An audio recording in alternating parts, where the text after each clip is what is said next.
it was a bad idea to try to impose the societal structures of a small, well-developed, densely packed island onto a massive, unexplored land continent.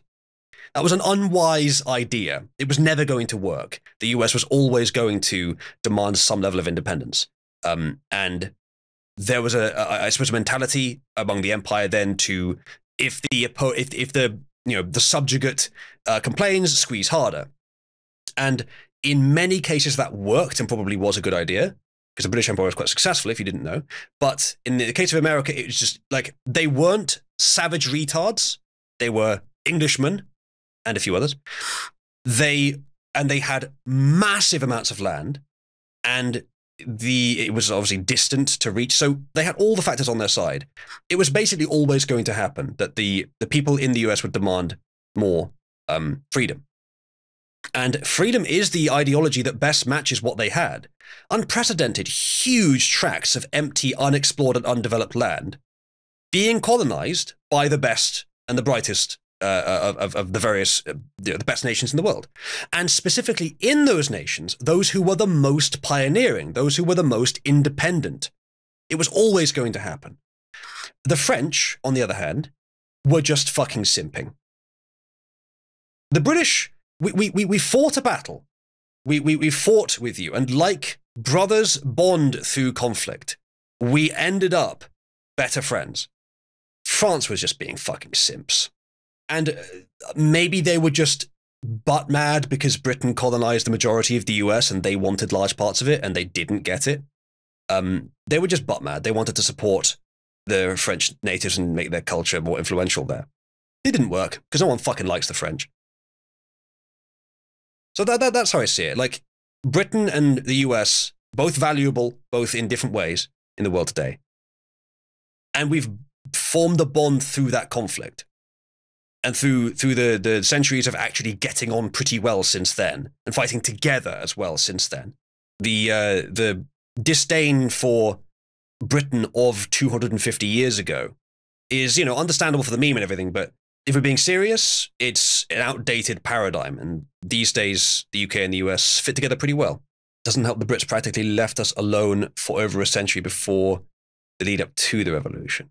I expect not. I don't know the full details of all the specifics, but take your word for it. The French invaded the colonies. They begged for help. We repelled the French, demanded taxes, rightfully opposed by the colonists, by the way, he says. The colonists then ran to the French for help. Cue hundreds of years of Team America LARPing. Possibly. The idea of no taxation without representation is solid, though. I think that's fair. Correct says, on a serious note, I was just poking at you in response for saying you have a history of stomping the French. Yeah, no, I understand. We do. It's more so, I wasn't necessarily saying that we have always dominated the French, because there's been back and forth. The French have won some, we've won some.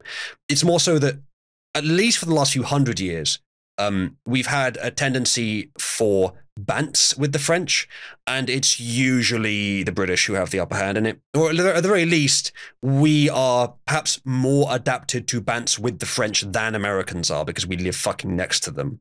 And that is, it flows back into a pedigree of hundreds and hundreds of years of conflict as well. And of course, with Germany, it's less directly proximate, but particularly in the last 100 years, we've had quite a lot of experience fighting Germany. Depending on how you measure it, maybe the most out of anyone, actually. Because the French didn't fight them for very long, although that's not really that fair, because they were right next to them. And the Soviets sent more bodies at them, but they were less threatened.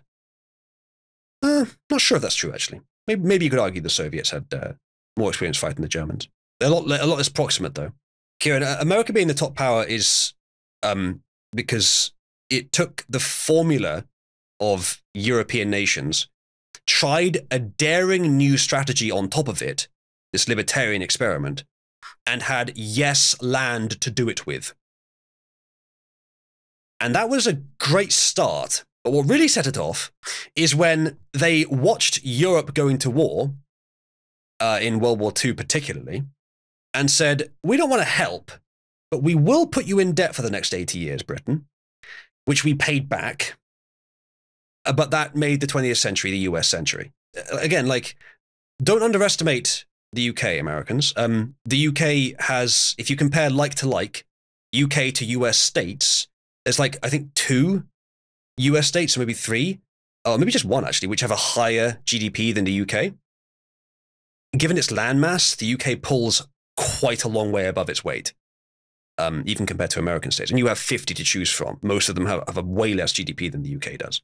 And as well, like the UK has way less land than Germany and France do, but a comparable GDP.